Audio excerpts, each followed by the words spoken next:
Point this is Aditi, hope you are very well. तो आज हम लोग एक न्यू टॉपिक के बारे में पढ़ने वाले हैं। आज की न्यूज़पेपर अगर आप सबने देखी है तो आई थिंक फर्स्ट या सेकंड पेज पे आपको मिल जाएगा कि ममता जी ने जो चुनाव आयोग ने नंदीग्राम में वोटिंग के दौरान पोलिंग बूथ पे गड़बड़ी के काफ़ी ज़्यादा आरोप लगाए थे, जिसे कि खारिज कर दिया गया है। 6 पन्नों में जवाब भेजा गया है और उस आयोग ने ममता जी से कहा है कि उनकी जो शिकायतें हैं वो सभी तथ्यों से परे हैं और आयोग ने संकेत दिए हैं कि उनके खिलाफ आचार संहिता उल्लंघन और जनप्रतिनिधित्व कानून में कार्यवाही की जा सकती है। तो इसमें एक लाइन आती है आचार संहिता। तो आइए जानते हैं कि ये आचार संहिता होती क्या है और क्यों इसका यूज़ होता है और कब इसका यूज़ होता है और इसका उल्लंघन करने पे क्या क्या सज़ा का प्रावधान है।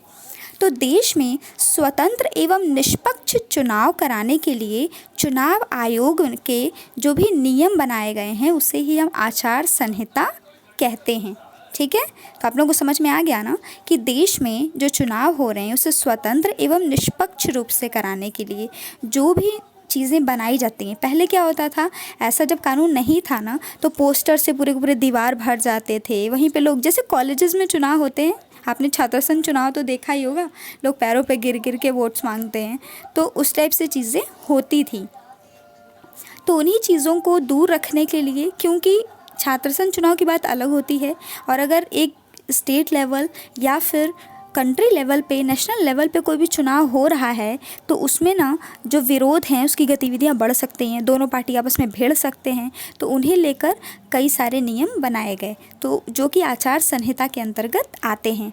तो आचार संहिता लागू होते ही शासन और प्रशासन में कई अहम बदलाव हो जाते हैं। आइए जानते हैं क्या क्या बदलाव हो जाते हैं। राज्यों और केंद्र सरकार के कर्मचारी चुनावी प्रक्रिया पूरी होने तक सरकार के नहीं, चुनाव आयोग के कर्मचारी की तरह काम करते हैं। आपने देखा होगा कि जो पुलिस हैं, अगर आप चुनाव के दिन वहाँ पे चले जाएंगे तो कहेंगे अभी अभी चुनाव में जाना है, वहाँ पे काम है, तो अभी आप लोग जाइए। वो लोग रिपोर्ट्स भी नहीं लिखते हैं। आपने ऑब्जर्व किया होगा, अगर आप कभी ऐसा गए होंगे या आपने सुना होगा।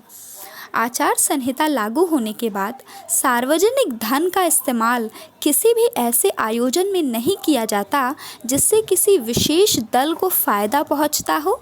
आचार संहिता लगने के बाद सभी तरह की सरकारी घोषणाएं, लोकार्पण, शिलान्यास या फिर भूमि पूजन के कार्यक्रम नहीं किए जा सकते।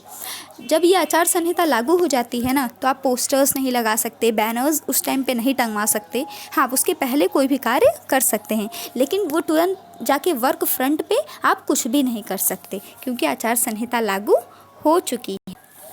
आगे चलते हैं। सरकारी गाड़ी, सरकारी विमान या सरकारी बंगलों आदि का इस्तेमाल चुनाव प्रचार के लिए नहीं किया जा सकता।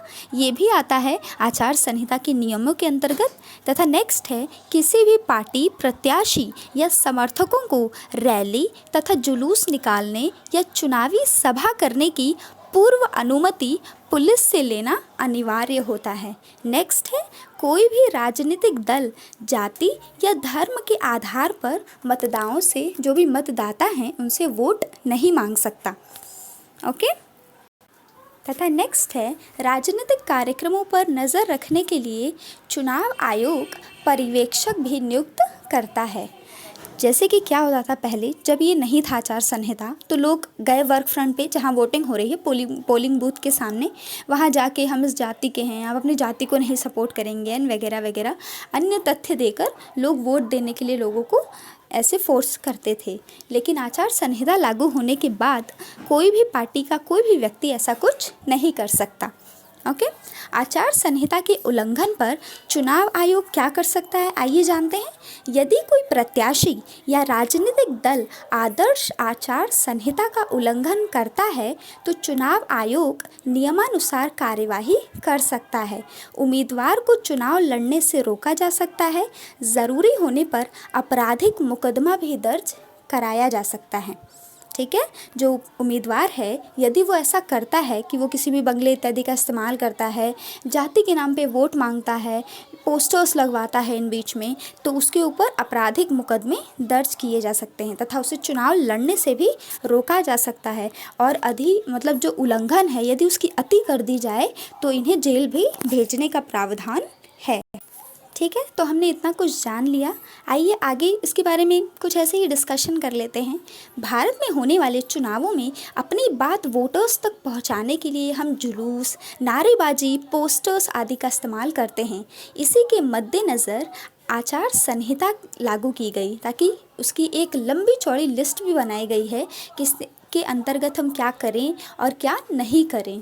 और उन्हीं के मुद्दों पर हमने बातें की, जैसा कि हमने उन्हीं के मुद्दों पे जाना कि क्या करना चाहिए, क्या नहीं करना चाहिए, तथा यदि वो ऐसा कुछ गलत उल्लंघन करते हैं तो उन्हें क्या सज़ा मिलेगी, उसका क्या प्रावधान है।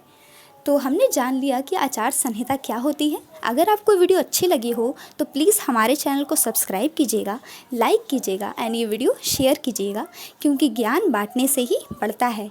एंड या keep follow us, keep watching us, keep learning with us. Thank you so much.